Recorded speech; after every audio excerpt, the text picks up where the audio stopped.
하나님이 오늘 우리에게 주시는 말씀은 요한복음 16장 5절에서 15절까지 말씀입니다.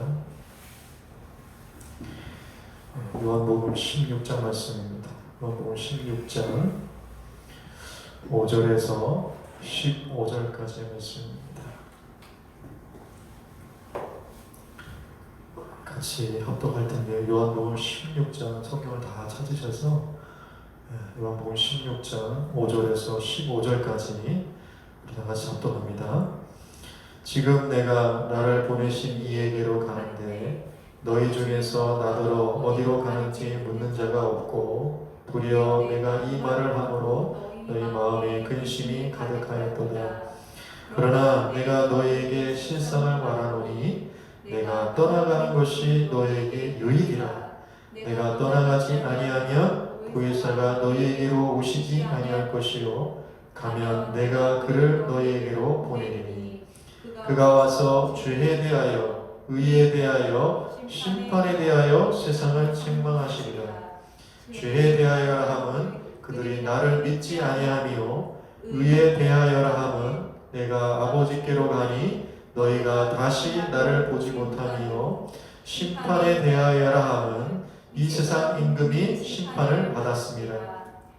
내가 아직도 너희에게 이를 것이 많으나 지금은 너희가 감당하지 못하리라. 그러나 진리의 성령이 오시면 그가 너희를 모든 진리 가운데로 인도하시리니 그가 스스로 말하지 않고 오직 들은 것을 말하며 장래 일을 너희에게 알리시리라. 그가 내 영광을 나타내리니 내 것을 가지고 너희에게 알리시겠음이라. 무릇 아버지께 있는 것은 다 내 것이라. 그러므로 내가 말하기를 그가 내 것을 가지고 너희에게 알리시리라 하였노라. 아멘. 오늘 지난주에 이어서 계속해서 성령님이 하시는 일들에 대해서 저희가 정말 두 번째 시간을 가지면서 여러분과 좀 은혜를 나누려고 하는데요. 지난주에 성령님 하시는 일들 첫 번째 시간으로 했던 것이 무엇이냐면 성령님이 하시는 사역이 뭐라고 얘기했냐면 예수님은 지금도 여전히 성령님을 통해서 우리와 함께 하신다. 그리고 그것을 증거하시고 보증하실 뿐만 아니라 예수님의 영광을 드러내시는 분이시다. 그것이 성령이 하시는 일이다.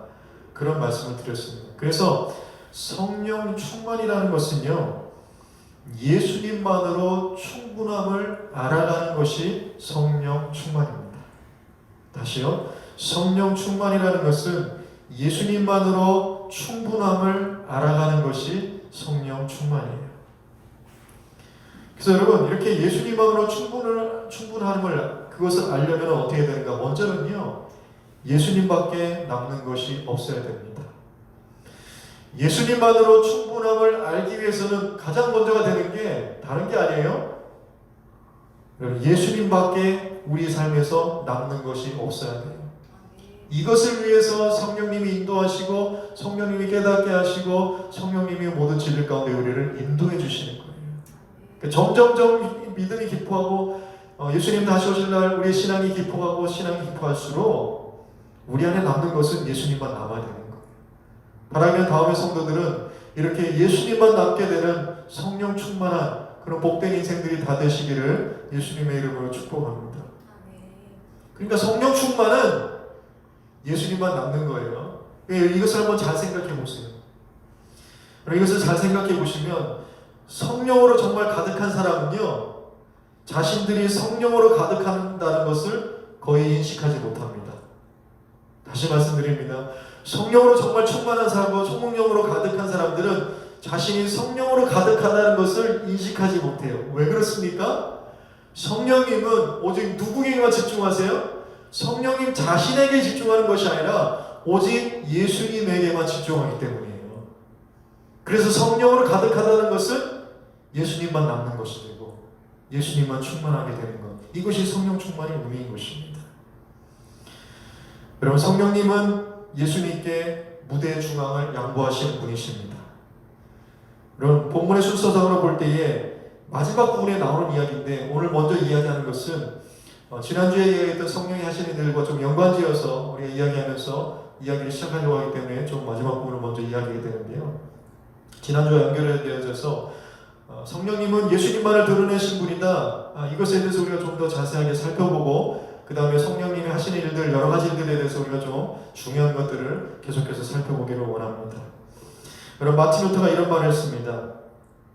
마치 성령의 날개들과 모든 것을 삼켜버린 것처럼 행동하는 사람들의 모습과 성령이 동일되어져서는 안 된다. 오히려 반대로 성령은 모든 영광을 그리스도께 돌리는 사람들의 행위와 동일시 되어져야 된다. 이런 얘기를 했어요. 종교개혁자도 성령 충만함이라는 것은 어떤 현상적인 것, 그것이 성령 충만이 아니라 성령 충만이라는 것은 반드시 나오는 결과는 뭐냐면 예수님만이 드러나게 되어 있는 것이다. 그게 성령 충만이다. 그렇게 얘기한 것입니다. 그러니까요, 성령 충만하기 위해서는 목소리 막 허스키 목소리를 해야 되고, 막 크게 방언을 해야 되고, 그런 것이 아니라 자신의 모든 처지에서 오직 예수님만을 바라보며 그 십자가의 은혜를 날마다 감사하며 그 복음의 은혜로 차고 넘치는 모든 예수 믿는 자들, 그 성도들은 이미 그것으로 인해서 성령 충만한 거예요. 이것이 추구되어야 된다는 것이, 이것이 추구되어져야 된다는 거예요. 그럼 한번 생각해 보세요. 성령 충만을 갈급하고 막 갈급해 한다고 하면서 여기저기 막 쫓아다니고요. 이것저것 막 그냥 다 듣다가 그러면서 문제가 생기는 일들이 여러분 사실 많이 있다라는 거예요. 여기서 보게 되는 이런 현상들을 보게 되면서 우리가 정말 가장 하게 되는 치명적인 실수는 뭐냐면 성령님에 대해서 집중한다라는 사실. 그것을 우리가 정말 치명적인 실수를 하는 거예요. 성령님이 성령님을 드러내는 데 집중하신다. 그래서 성령이 드러나는 어떤 현상적인 것만은 그것을 갈망하게 되는, 여러분 이것이 우리에게 치명적인 실수라는 거예요. 성령을 오해하고 있는 것이죠. 여러분 이제는 성경과 상황을 바로 보셔야 됩니다. 성령님은 성령님 자신이 아니라 오직 예수님에게 초점을 맞추시는 분이십니다. 그것이 성령님의 사역이라고 오늘 말씀해주고 있는 거예요. 여러분 이것들을 잘 분별할 수 있기를 바랍니다. 선교신학자인, 지금도 살아계시죠, 데일 브루너라는 분이 성령에 대해서 이렇게 얘기를 합니다. 한번 잘 들어보세요. 성령은 결코 나대시는 분이 아닙니다. 하나님의 성령은 수줍음과 부끄러움이 있는 분입니다. 그분의 수줍음은 거리를 두려고 하시는 수줍음입니다. 그분의 부끄러움은 몸둘 바를 모르는 부끄러움입니다. 다른 분에게 시선과 관심을 돌리시려는 수줍음입니다. 나를 쳐다보지 말고 예수님을 쳐다보라 하는 수줍음입니다. 나에게 영광 돌리지 말고 예수님께 영광을 돌리라 하는 부끄러움입니다. 이게 성령님이라는 거예요. 그러니까 성령님 스스로 막 나대시는 분이 아니라 자기 모든 시선을 누구에게 가게 하시는 분이라는 거예요? 예수님에게 가게 하시는 분이라는 거예요. 그래서 이것을 부끄러움과 수줍음이라는 말을 통해서 그렇게 표현해주고 있는 것입니다. 근데 우리가 이렇게 얘기하면 종종 어떤 사람들은요, 성령 하나님이 삼위일체 하나님 중에서 마치 신데렐라 같은 대우를 받는 분이다, 뭐 그런 이야기를 해요. 여러분 신데렐라 이야기 잘 아시죠? 이게 무슨 말입니까? 삼위일체 하나님 중에서 가장 대우를 못 받는다, 그렇게 이야기를 하는 거예요. 그러면서 성령님을 재발견할 때에 우리가 비로소 오순절 능력을 재발견하게 되고 회복하게 될 것이다, 그런 주장을 하기도 합니다. 여러분 이런 얘기를 들으면 어떠세요? 굉장히 일린 말인 것 같고 그럴듯한 말인 것 같잖아요. 성령님을 우리는 정말 재발견해야 된다. 신데렐라 같이 그렇게 대해서는 안 된다. 그럴 때 우리는 오순절의 능력을 재발견하고 회복할 수 있다. 정말 그럴듯한 얘기 같아요.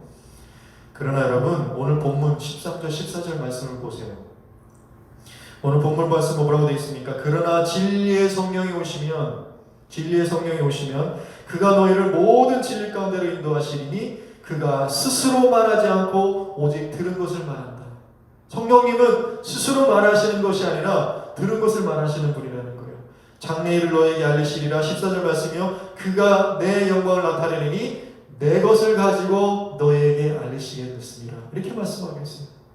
여기서 내 것은 뭡니까? 예수 그리스도의 것을 가지고 얘기하신다는 것이죠. 그러니까 성령님이 하시는 사역이, 성령님이 하시는 일이라는 것은 성령님을 드러내시기 위해서 하시는 일이 아니라 예수님을 드러내시기 위해서 하시는 일이라는 거예요. 그렇게 말씀하고 있는 겁니다.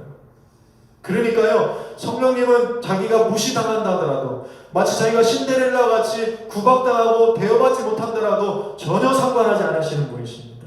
신경 쓰지 않으세요. 다만 누구만 존경받고 누구만 영광이 드러나면 됩니까?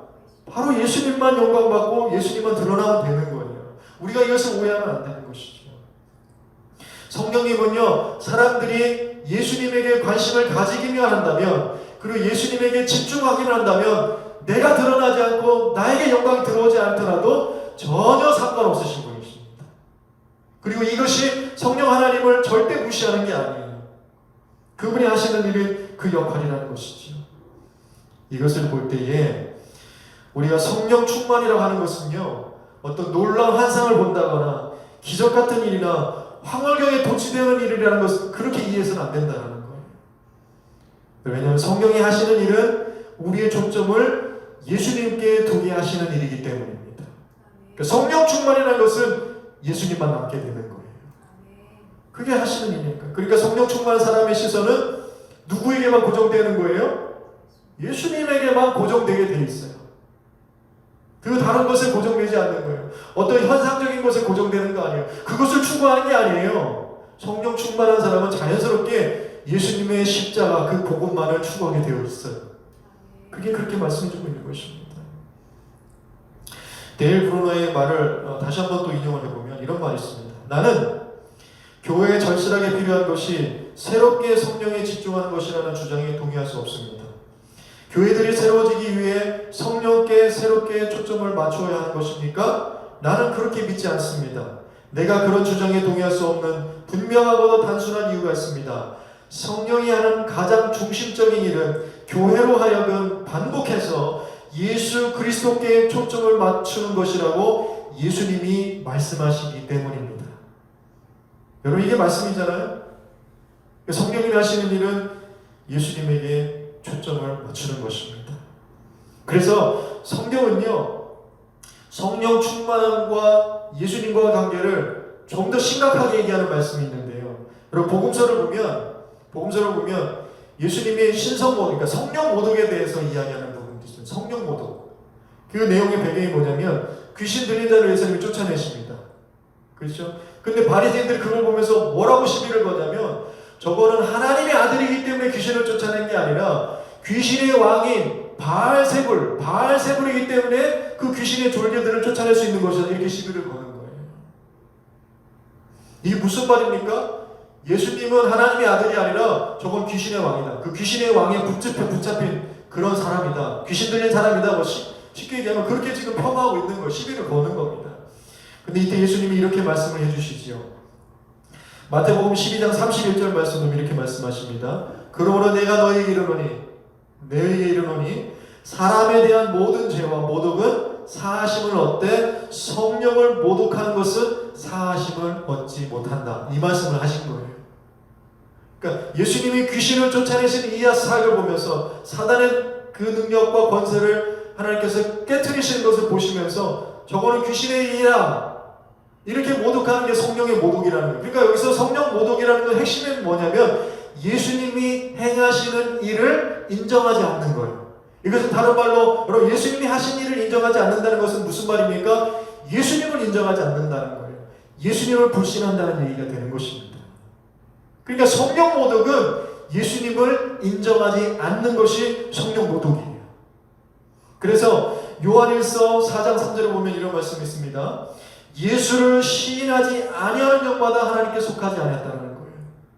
예수를 시인하지 않는 영마다 하나님께 속한 영이 아니라는 것입니다. 근데 이것을 좀 더 강력하게 말씀하시죠. 이것이 곧 뭐라고요? 적 그리스도의 영이다, 이렇게 말씀하시는 거예요. 적 그리스도의 영이다. 그러니까 예수님을 구세주로 인정하지 않는 것은, 그것은 하나님의 영이 없고 적 그리스도의 영이라는 거예요. 오리라 한 말을 너희가 들었거니와 지금 벌써 세상에 이미 적 그리스도의 영이 있다, 그렇게 말씀해주고 있습니다. 그러니까요, 성령을 인정하고 성령을 모독하지 않는 기준은 다른 데 있는 것이 아니라 바로 예수님을 인정하고 예수님이 중심이 되는 것입니다. 그게 성령을 모독하지 않는 거예요. 그래서 성령을 인정하고 성령을 높여드리는 것이고 성령 충만한 일이 되는 것입니다. 그래서 제가 뭐 성령 집회, 은사 집회 뭐 할 것이 아니라 여러분의 공동체에서 예배 안에서 예수 그리스도의 복음이 선포되어지는 그 예배에 집중하는 것이 사실은 그것이 성령 집회이고 은사 집회일 수 있다. 그렇게까지 말씀을 드렸던 거예요. 사랑하는 성도 여러분, 부탁을 드립니다. 말씀으로 잘 분별하시고 성경이 오늘 우리에게 증거해주고 있는 성령이 하시는 사역이 무엇인지를 잘 알아서 분별하게 되시는 그런 지혜로운 여러분 되시기를 예수님으로 축복합니다. 이것이 성령님이 하시는 일이라는 것이죠. 오직 예수님만 드러나는 거예요. 그럼 이런 예수님만 드러나는 구체적인 것들이 또 무엇인지를 오늘 말씀 속에서 여러 가지 시각으로 보게 될 건데요. 오늘 본문 16장 8절에서 11절 말씀을 여러분들이 한번 잘 보시기 바랍니다. 8절에서 11절 말씀을 보시면 성령이 하시는 일들이 또 다른 시각에서 언급이 되고 있는데, 여기서 보게 되는 성령님이 하시는 일은 무엇이냐면 책망하고 깨닫게 하시는 일이라는 거예요. 어떤 일을 하신다고요? 책망하고 깨닫게 하시는 일을 성령님이 하신다는 것입니다. 그럼 예수님이 이렇게 말씀하십니다. 성령님이 오시면 그분이 세 가지에 대해서 세상에 대해서 책망하신다. 세 가지에 대해서 세상을 책망하신다. 그렇게 말씀하고 있죠. 그 첫 번째가 무엇이냐면 죄에 대하여 책망하신다는 거예요. 죄에 대하여 책망하신다는 것이죠. 이 말은 무슨 말이냐면 성령님이 오시면 세상에게 너희의 죄가 이것이다 라는 것을 분명히 말씀해 준다는 거예요. 죄의 본질이 무엇인지 그리고 너희의 죄는 이것이다 라는 걸 분명히 깨닫게 하시는데, 여러분 구절을 보시면 이 죄가 무엇인데 해서 정확하게 말씀해 주고 계시죠. 세상을 책망하는 그 죄가 무엇인가? 바로 세상이 예수님을 믿지 않는 것이 그들의 죄라는 거예요. 성령을 모독하지 않는 것이죠. 그러니까 이건 상을 못 받는 거예요. 예수님을 믿지 않는 것이 저들의 죄라는 거예요. 그러니까 성령님이 하시는 일이라는 것은 예수 그리스도를 믿지 않는 것이 그것이 죄라는 것을 계속해서 증거하시고 깨닫게 하시고 알게 하시는 그 일을 하신다라는 것입니다. 그래서 그 소리에 사람들이 귀 기울이도록 하는 일이 바로 성령님이 하시는 일이에요. 그러니까 그렇다면 오늘 우리에게도 동일하게 적용되는 거예요. 성령 충만하고 성령이 역사한다는 거 뭐냐면 우리가 예수 그리스도를 정말 믿고 있는가에 대해서 거기에 귀 기울이게 하는 거예요. 그 상태가 지금 성령의 인도하심과 충만함이 이르게 되는 그런 상태에 있다고 우리는 그렇게 볼 수 있는 것입니다. 여러분 사도행전 2장에 보면은요, 베드로의 오순절 설교가 나오잖아요. 예수 그리스도를 믿지 않은 것이 너희들의 죄다라고 그렇게 선포하는, 막 성령 충만을 선포하는 그 베드로의 설교를 들으면서 말씀을 보니까 뭐라고 기록되냐면 사람들이 마음에 큰 찔림을 얻었다, 그렇게 기록이 되어 있어요. 마음에 큰 찔림이 되었다, 그 찔림이 있었다, 그렇게 되어 있는데, 그래서 가슴을 치면서 내가 어떻게 해야 됩니까? 내가 어떻게 됩니까? 그렇게 그런 반응들이 있었다라는 거예요. 야, 그럼 여러분 생각해 보세요. 지금 마음에 큰 찔림이 있어서 가슴을 치면서 내가 그럼 어떻게 됩니까? 내가 그럼 어떻게 됩니까? 여러분 이 반응, 이 마음에 찔림을 주시는 분은 누구십니까? 성령님이시죠. 성령님이십니다. 그들의 마음이 정말 그런 마음이 들도록 하고 또 그들의 마음을 휘저어서 마음에 큰 찔림이 있도록 하고, 그럼 나는 어떻게 됩니까? 라는 반응이 나오게 하시는 그 인도하시는 일, 그 일을 바로 성령님이 하시는 일이라는 거예요. 그러니까 성령이 오셔서 하시는 일이 무엇이냐면 사람들에게 그의 죄를 계속해서 깨닫게 하시는 거예요. 예수 믿어야 된다. 예수만이 나의 구세주가 되시는 거예요. 그 일을 계속 깨닫게 하신다는 것이죠. 여러분 새찬송가 190장을 보면 성령이여 강림하사라는 찬송이 있습니다. 통일찬송 177장인데요. 성령이여 강림하사라는 찬송가 1절 가사를 보면 이렇습니다. 성령이여 강림하사 나를 감화하시고, 이렇게 시작돼요. 성령이여 강림하셔서 나를 감화시켜 주십시오. 근데 그렇게 감화하셔서 무엇을 하게 하시는가? 애통하며 회개한 마음 충만하게 하소서. 애통하고 내 죄를 깨닫고 회개하는 마음 충만하게 해서 그렇게 고백하죠. 후렴은 또 어떻게 됩니까? 예수여 비오니 나의 기도 들으사 애통하며 회개한 마음 충만하게 하소서. 그럼 이게 성령의 사역이라는 것이죠.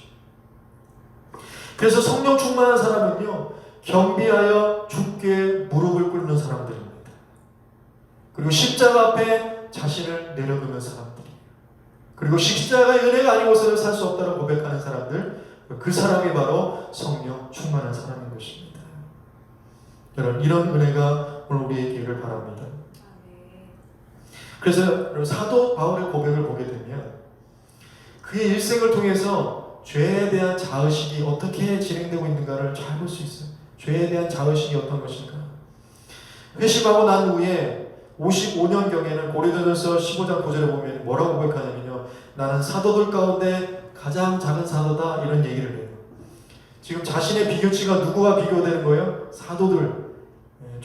난 그래 사도들 중에 그래 작은 자다, 그렇게 얘기를 합니다. 근데 시간이 지나서 이제 감옥에 갇히게 된 61년경에는 에베소서 3장 8절에 보면 이런 고백이 있어요. 나는 모든 성도 가운데서 지극히 작은 자보다 더 작은 자라, 이런 고백을 해요. 자, 첫 번째는 사도 중에서, 자기 비교치가 사도 중에서 나는 작은 자야. 근데 시간이 지나고 복음 전도를 하다가 이제 옥에 갇히게 됐는데 고백한 게 뭐냐면, 나는 예수 믿는 성도들 중에서도, 그 중에 작은 자 중에서도 더 작은 자다, 이렇게 고백을 합니다. 그리고 나서 이제 순교 직전인 65년경에는요, 디모데전서 1장 15절 말씀 뭐라고 하냐면, 나는 죄인 중에 괴수입니다. 그럼 이런 고백이 있었다는 거예요. 이건 무엇을 얘기해 줍니까?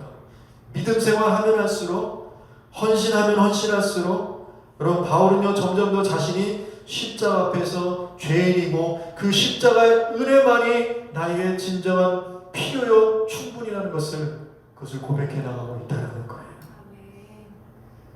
여러분, 저와 여러분에게도 이런 은혜가 깊어지기를 바랍니다. 예수 정말 잘 믿는 사람은요, 십자가 앞에 날마다 겸비해질 수밖에 없는 것이지. 그런데 하나님을 제대로 만난 사람들은요, 다 이런 반응들이 있습니다. 여러분, 이사야 선지자가요, 하나님 임재를 만나는 순간 뭐라고 고백합니까? 화로다 나여 망하게 되었도다. 나는 입술이 부정한 사람이야. 이렇게 고백해 드리는 거예요. 하나님을 제대로 만나면 이런 고백이 있다는 거예요. 여러분, 베드로도 이런 고백을 하죠. 나를 떠나소서, 주여 나를 떠나소서, 나는 죄인입니다. 그러니까 예수님을 만나고 하나님을 만나면요, 이런 고백이 있을 수밖에 없다는 거예요. 이것이 성령 충만이고 성령이 하시는 사역이라는 것이죠.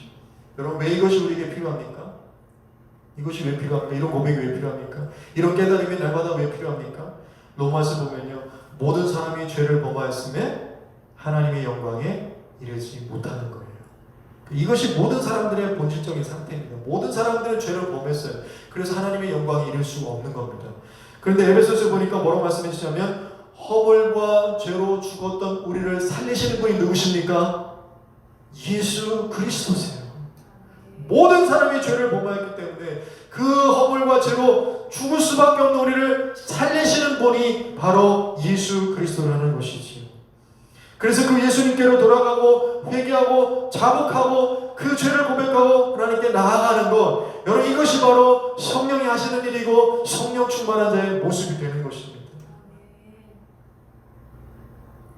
그러니까요, 정말 비참한 사람은 이 복음을 모르고 예수 믿지 않는 사람일 수도 있는데, 교회 다닌다고 하면서도, 우리가 정말 그 안에 믿음 생활 한다고 하면서도, 그러면서도 정말 이 예수님에 대한 이 은혜를 깊이 깨달지 못하는 사람이 사실은 더 비참한 거예요. 그래서 예수 믿으십시오. 예수 잘 믿으셔야 된다는 말씀은 예수 믿지 않는 교회 밖에 있는, 복음 밖에 있는 사람들을 향한 복음일 뿐만 아니라 오늘 교회 안에, 교회 다니는 자들에게도 여전히 필요한 복음인 것입니다. 우리는 예수를 잘 믿어야 되는 것이죠.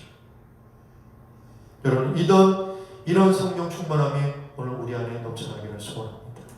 그리고 두 번째, 성령이 오셔서 하는 두 번째 일이 사역이 무엇인가? 본문 10절 말씀에 나오는데요, 의에 대하여 세상의 잘못을 책망하신다는 것이죠. 근데 의에 대하여, 그 의란 무엇인가? 10절 말씀 보니까 의에 대하여라 하면 내가 아버지께로 가니 너희가 다시 나를 보지 못하며, 이것이 의라는 거예요.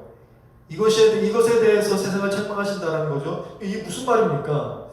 성령님께서 의에 관해 드러내시는 진리는 예수님이 하나님 아버지에 의해 보내심을 받고 그분의 뜻을 다 십자가에서 성취하시고 다시 그분께로 돌아가셨다는 거예요. 부활하셨다는 거예요. 그것은 누구를 위해서요? 누구를 위해서? 죄된 우리를 위해서 이 일을 성취하셨다. 여러분, 이것이 바로 의라는 거예요. 이것이 의라는 거예요. 그러니까 이것이 의고 이것을 믿고 나가는데 이것을 믿고 의지 않는 그런 세상을 향해서 이것을 의지하는 것이 아니라 자신의 의를 의지하고 자신의 힘을 의지하고 자신의 권력을 의지하고 자신의 능력을 의지하면서 살아가는 그 세상의 잘못을 책망하고 심판하시는 일이 성령님이 하시는 일이라는 거예요. 사랑하는 성도 여러분, 우리의 공로와 의로움으로는 하나님께로 절대로 나아갈 수 없습니다. 오직 예수님의 십자가의 의로움만이 우리가 하나님 나라에 들어갈 수 있는 유일한 길인 거예요. 그 의만이 오늘 우리를 회복시키는 것입니다. 그래서 로마서 4장 2절에서 3절 말씀에 이런 말씀이 있어요. 로마서 4장 2절에서 3절 말씀 보면 세번역 버전을 읽어드립니다. 아브라함이 행위로 의롭게 되었더라면 그에게는 자랑할 것이 있었을 것입니다. 그러나 하나님 앞에서는 자랑할 것이 없습니다. 성경이 무엇이라고 말합니까? 아브라함이 하나님을 믿으니 하나님께서 그를 의롭다 여기셨다. 그렇게 말씀해 주신다는 거예요. 이게 무슨 말입니까? 아브라함은 솔직히 우리가 얘기하면 아브라함은 의롭다라는 것에 대해서는 할 얘기가 있는 사람이라는 거예요. 할 얘기가 있는 사람이라는 거예요. 자신의 의에 대해서는 할 얘기가 있는 사람이에요. 그러나 하나님 앞에서는 그것이 아무것도 아니라는 것이죠. 그래서 성경이 아브라함을 의롭다 하는 것은 무엇 때문에 아브라함을 의롭다 하는가? 하나님을 믿었기 때문에 하나님 그것을 의롭다 여겨주셨다는 거예요. 여겨주셨다는 것이죠. 그러니까 여기서 보게 되는 성령 충만의 모습은 뭐냐면 예수님의 십자가의 의로 내 의가 완전히 가려지는 것. 이것이 성령 충만함의 모습인 거예요. 다시 한번 말씀드립니다. 예수님의 십자가의 의로 나의 모든 의가 완전히 가려지는 것. 이게 성령님이 하시는 일이고 이게 성령 충만함의 모습인 것입니다. 그래서 예수님은 바리새인들과 세리들을 비교하시면서 자기 스스로 의인이다라고 하는 바리새인들을 책망하시고 자기 스스로 나는 죄인입니다 라면서 가슴을 치는 세리들을 하나님은 의롭다 하신다. 그렇게 말씀해 주셨는 거예요. 예수님 그렇게 말씀해 주신 거예요. 여러분, 창세기를 보면요, 노아를 뭐라고 평가를 하냐면 창세기 6장을 보면 노아는 의인이요 당대의 완전한 자라 그렇게 말씀해 주십니다. 노아는 의인이요 당대의 완전한 자라. 여러분, 성경에서요 의인이란 말이 가장 처음 먼저 언급되고 있는 것이 바로 이 노아에게 있어요. 노아는 의인이요 당대의 완전한 자라. 그리고 이것을 볼 때 여러분, 하나님은 정말 하나님의 마음을 흡족하게 하고 그 하나님의 기준에 완전하게 설 수 있던 사람, 최초의 사람이 누군가? 노아라는 것을 우리가 너무 알게 되는 거예요. 아, 정말 대단한 사람이다. 하나님 앞에 정말 노아는 의인이요 당대의 완전한 자라. 어떻게 이런 말을 들을 수 있었을까? 근데 여러분, 우리가 이 말씀을 통해서 하나님이 우리를 의롭게 보신다는 기준을 분명히 알게 되는데요. 여러분, 이 세상에서 그 누구도 하나님 앞에서는 의롭다 얘기할 수 있는 사람은 아무도 없습니다. 사람들끼리 비교해 볼 때는 그래 어느 정도 의롭다 완전하다 뭐 이야기할 수 있어요. 그러나 하나님 앞에서는 그 어떤 사람도 의롭다 완전하다 설 수 있는 사람 아무도 없어요. 그래서 사람들과 비교할 때 완전할 줄 하나님 앞에 완전할 수 없기 때문에, 다만 그럼에도 불구하고 하나님이 우리를 의롭다라고 완전하게 보시는 것은 그것은 오직 무엇 때문인가? 하나님의 은혜 때문인 것입니다.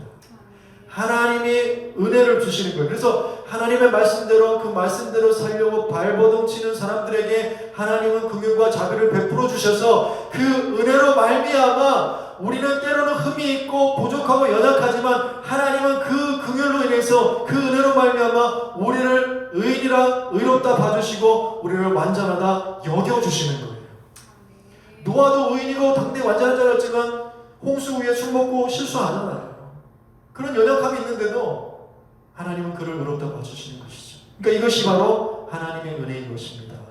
그래서 우리가 노아를 볼 때에 노아는 의인이요 완전히 당대의 완전한 자라, 이 말씀을 집중할 때 그 완전함이라는 것에 집중할 것이 아니라 그 바로 앞에 말씀에 우리가 집중해야 되는데, 창세기 6장 8절 말씀입니다.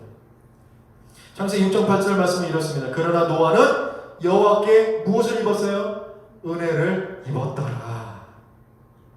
이것이 성령님이 깨닫게 하시는 사역인 거예요. 여호와께 은혜를 입었더라. 노아의 의로움과 완전함은 하나님의 은혜 때문입니다. 그런데요, 이것은 오늘 우리에게도 마찬가지입니다. 저와 여러분이 하나님 앞에 의롭다 인정을 받는 유일한 길은 예수님의 십자가의 의로움 때문임을 잊지 않아야 돼요. 그 십자가의 의만이 계속 드러나야 돼요. 여러분, 이게 바로 성령이 하시는 일이고 성령 충만한 사람의 모습이 되는 것입니다. 그리고 세 번째로 언급되는 것은요, 성령이 하시는 일이 뭐냐면 심판에 대하여 세상을 책망하시겠다는 거예요. 11절을 보시면 이 심판에 대하여라는 말이 어떤 의미인가를 얘기해 주고 있는데요, 심판에 대하여라 함은 이 세상 임금이 심판을 받았습니다. 이것에 대해서 세상을 책망한다는 얘기잖아요. 그럼 이게 무슨 말인가? 여러분, 성령님이 세상에 대하여 책망하고 깨닫게 하시는 진리는 이 세상 임금 심판을 받았다고 하는데, 여러분, 성경이 말하는 이 세상 임금은 무엇을 상징적으로 얘기해 줍니까? 이 세상 임금은 사탄 마귀를 대표해서 얘기해 주는 것이 바로 이 세상 임금이잖아요. 그러니까 이 세상 임금의 심판을 받았다는 것은 사탄 마귀는 반드시 심판을 받는다는 것에 대해서 이것들을 성령님이 밝히 드러내 주시고, 이것을 통해서 믿음의 반응으로 회개하고 주께로 돌아오게 하는 역할이 바로 보혜사 성령님이 하시는 일들이라는 거예요. 그 삶을 하신다는 거예요. 사랑하는 성도 여러분, 세상의 임금인 사탄은요 이미 심판을 받았습니다. 오늘 시절을 잘 보세요. 임금이 심판을 받았습니다. 이것은 성령이 계속 우리에게 깨닫게 해주신다는 거잖아요. 여러분들, 이 사단은요 이미 어디에서 심판을 받았습니까? 이 심판을 어디에서 이미 받은 거예요? 예수 그리스도의 십자가에서 이미 심판을 받은 거예요. 그래서 사단의 권세는요 예수 그리스도의 십자가로 말미암아 깨어진 것입니다. 그래서 요한계시록에서는요 이렇게 예수님의 십자가를 해서 심판을 받고 그 권세가 깨어진 상태를 무엇라고 표현을 하고 있냐면, 그 사탄의 상태가 어떤 상태라고 얘기를 하냐면, 요한계시록 20장 1절에서 3절 말씀을 보면 이렇게 기록되어 있습니다. 또 내가 보매 천사가 무저갱의 열쇠와 큰 쇠사슬을 그의 손에 가지고 하늘로부터 내려와서 용을 잡으니 곧 옛뱀이요 마귀요 사탄이라 잡아서 1000년 동안 결박하여 무저갱에 던져 넣어 잠그고 그 위에 인봉하여 1000년이 차도록 다시는 만국을 미혹하지 못하게 하였는데 그 후에는 반드시 잠깐 노일이라. 우리가 요한계시록 할 때 했는데 뭐 다 잊어버리셨겠지만, 오늘 이 말씀을 볼 때에 예수 그리스도의 십자가에서 이 사단이 이미 정말 그 심판을 받았다는 그 상태를 뭐라고 하냐면 무저갱에 갇혀있는 상태라는 거예요. 무저갱에 갇혀있는 상태라는 것입니다. 이것이 바로 예수님이 십자가에서 심판받은 사탄의 현 상태예요. 그러면 질문이 생기죠. 조금 질문이 생기는 게, 아니 이렇게 갇혀있는데, 이렇게 무저갱에 갇혀있는데, 그리고 성경을 보면 어떻게 이 사단 마귀가 이 세상 임금이라는 자가 어떻게 공중 권세를 잡고 있는 것입니까? 어떻게 공중 권세를 잡고 있다고 얘기할 수 있습니까? 이거 성경이 두 말 하는 거 아닙니까? 성경이 좀 잘못 얘기하는 거 아닙니까? 이것을 어떻게 해야 됩니까? 그런 질문이 생기잖아요. 그때 우리가 이것을 분명히 해야 되는 것이 있습니다. 우리가 분명히 알아야 되는 것이 뭐냐면, 사탄의 현재 상태는 이중적 상태로 있다는 것을 우리가 분명히 알아야 돼요. 어떤 상태요? 이중적 상태로 있다는 것을 우리는 분명히 알아야 돼요. 그러니까 이것을 분명히 알아야 되면 어떤 실수를 범하지 않냐면, 사탄의 그 권세를 너무 과대평가하지 않는 그런 실수, 과대평가하는 실수를 안 할 수 있고요. 또 반면에 오히려 사탄을 너무 과소평가하지 않는 그런 실수를 범하지 않을 수 있게 되는 겁니다. 무슨 말이냐면, 이 사단의 심판을 받았다. 이 사단의 결박은요, 사단의 존재 소멸을 의미하는 게 아니에요. 그의 권세가 십자가의 그 은혜로 인해서 제한되어져 있다. 그 권세가 제한되어져 있다는 거예요. 그렇지만 동시에 예수님이 재림하시기 전까지는 그 왕성하게 활동하는 것은 여전히 활동하고 있다. 이것이 바로 사단의 이중적 상태라는 것입니다. 그렇죠? 이미 십자가에서 그의 권세는, 그 근본적인 권세는 이미 결박이 되었습니다. 그럼에도 불구하고 그는 여전히 예수님 재림하시기 전까지는 여전히 왕성하게 활동해요. 그래서 성경을 보면 우는 사자같이, 마치 우는 사자같이 막 집어 삼키려고 그렇게 한다는 거 아닙니까? 그 왕성한 활동을 한다는 거예요. 그러면 생각해 보세요. 이 사탄이 왜 그렇게 왕성하게 활동을 하는 겁니까? 이유는요, 이들의 활동은 무한정 주어진 활동이 아니라 기한이 있는 활동이기 때문이에요. 언제까지 기간이 정해져 있는 거예요? 예수님 다시 재림하시는 날까지 기간이 정해져 있는 거예요. 그때가 되면 다 모든 게 끝나는 겁니다. 다 모든 게 이제 정리가 되는 거예요. 그러니까 그때가 오기 전까지 어떻게 해서든 사람들을 무너뜨리고 교회를 무너뜨리고 믿는 자들을 무너뜨리고 미혹하고 유혹하게 하려고 더 발악하고 더 미혹하는 그런 상태가 되어지는 거예요. 그래서 잠깐 놓여서 그 권세를 바란다, 그런 이야기 아닙니까? 그러니까 우리가 이런 그 사단의 권세에 공중 잡았다는 의미가 바로 그런 의미인 거예요. 그러니까 사단의 존재가 소멸되는 의미가 아니라 십자가에 말미암아 그의 근본적인 권세, 죽음의 권세는 이미 결박이 된 거예요. 그럼에도 불구하고 예수님 오시기까지의 그 기한이 있는 거예요. 그 안에서는 자신이 활동할 수 있지만, 그러나 이것도 반드시 끝나는 날이 있다는 것입니다. 그렇기 때문에 우리가 이 사단의 미혹과 유혹과 도전에 우리는 두려워하지 않는 거예요. 겁나지 않는 거예요. 왜요? 이것은 언젠가는 반드시 끝나는 일이기 때문입니다.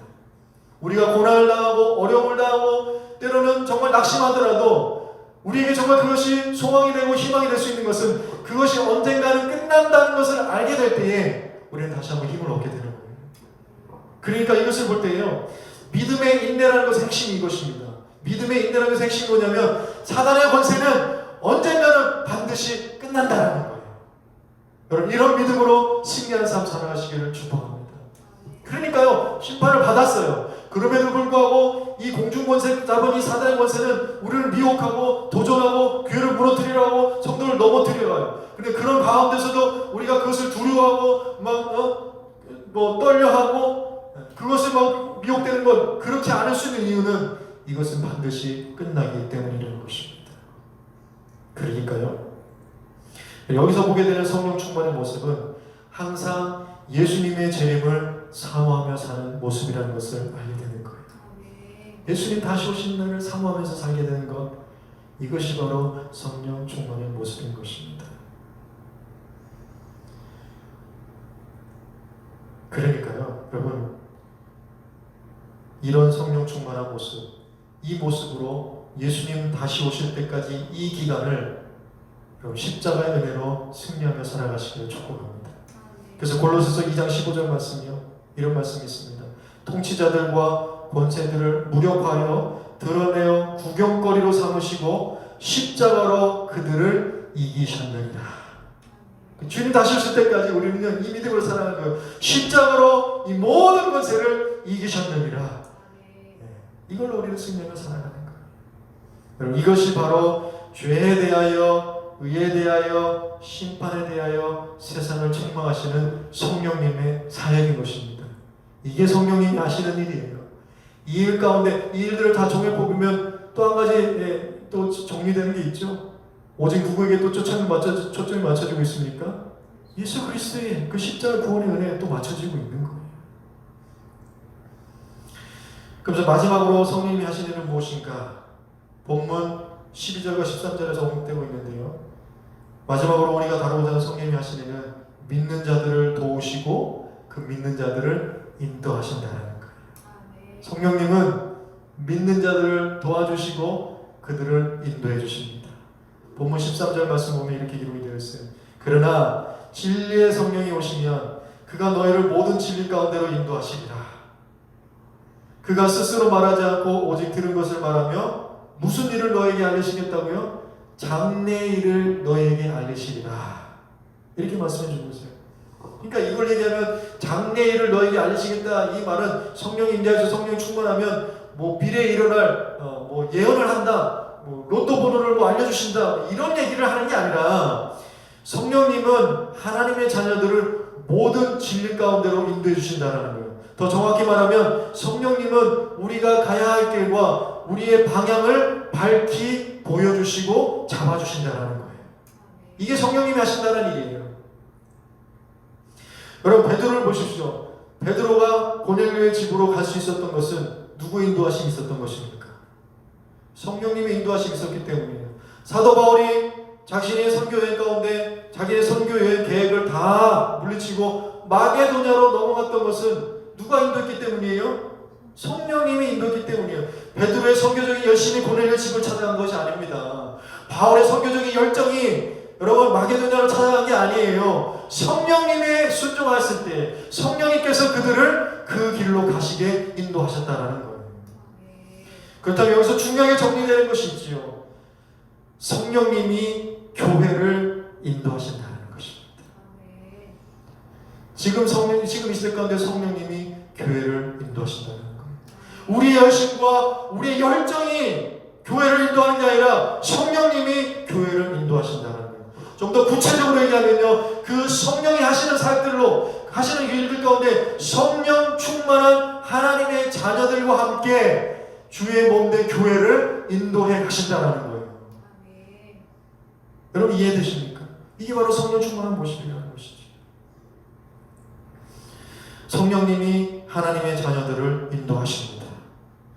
결코 쉽게 해결되지 않는 수많은 문제와 질문들, 여러분 지금도 우리 교회가 가지고 있지 않습니까? 그래서 그것들 하나하나 다 정확하게 말씀 속에서 다 다룰 수 없다 할지라도 그러나 그것을 잘 방향 잡아서 갈 수 있도록 인도하시고 그 지혜를 주신 분이 누구신가? 바로 진리의 성령님이시라는 거예요. 그래서 항상 그래왔던 것처럼 앞으로도 그럴 것입니다. 그 문제 해결 방법은 항상 그리스도가 영광을 받으시는 방향으로 그 모든 문제들이 인도되어지게 되어 있는 거예요. 잘 생각해 보세요. 교회 안에서 일어나는 모든 일들, 또 우리의 그리스도의 삶 가운데서 모든 일어나는 일들이 성령의 인도하심이라는 것은 그 모든 인도하심을 통해서 그리스도의 영광이 드러나는 방향으로 우리가 서로 이야기하고 그 일들이 결론되어지게 되는 것, 여러분 그것이 성령이 인도하시는 길이라는 것입니다. 그러니까 교회는요, 성령 인도하신다. 그런 생각과 그런 믿음과 그런 신앙이 있는 그런 성령 충만한 사람들로 인해서 교회를 세워가시고 교회를 인도해 가시는 거예요. 교회는 그렇게 세워지는 겁니다. 성령이 그렇게 인도하시는 거예요. 반대일 수도 있는데, 그러니까 바라기는요, 우리 다음에 성도들 한 사람 한 사람은 이렇게 성령이 인도하시는 것 같고 성령 충만한 사람들이 되시기를 축복합니다. 그래서 그 성령님이 하시는 예수 그리스도의 몸된 교회를 인도하시고 세우시는 일에 함께 동역하고 그 일에 충만하게 쓰임받게 되는 모두가 되시기를 바랍니다. 그럴 때에 성령님은 반드시 인도해 주신다는 약속의 말씀이 장래일을 우리에게 알리시겠다는 말이에요. 너 누구 하고 장가 가야 되고 너 어느 직장 가라 이런 거를 막 알려주시고 얘기했다는 말씀이 아니라 예수 그리스도가 영광이 드러나는 쪽으로 그 길을 인도해 주시겠다. 하나님께 맡기고 그 일을 위해서 기도하며 나간 자들에게 주신 약속의 말씀이 바로 장래를 우리에게 알리시겠다는 말씀인 것입니다. 이런 성령 충만함의 모습이 오늘 우리 안에서 넘쳐나게 되기를 바랍니다. 말씀 맺습니다. 성령님이 하시는 게 무엇인지를 두 주간에 걸쳐서 정말 우리가 많이 살펴봤는데 이것들을 잘 기억하셔서 성령님에 대해서 잘못 미혹되지 않기를 바랍니다. 이 시대 가운데 성령 충만이 무엇인지에 대해서 잘못 미혹되지 않기를 바랍니다. 여러분 로마서 8장 14절 말씀 가지고 말씀을 마무리하라고 하는데요. 로마서 8장 14절 말씀은요. 무릇 하나님의 영으로 인도함을 받는 사람은 곧 하나님의 아들이다. 하나님의 영으로 인도함 받는 사람은 곧 하나님의 아들입니다. 여러분 이런 성령의 인도하심으로 살아가는 다음에 모든 성도가 되시기를 예수님의 이름으로 축복합니다. 아멘.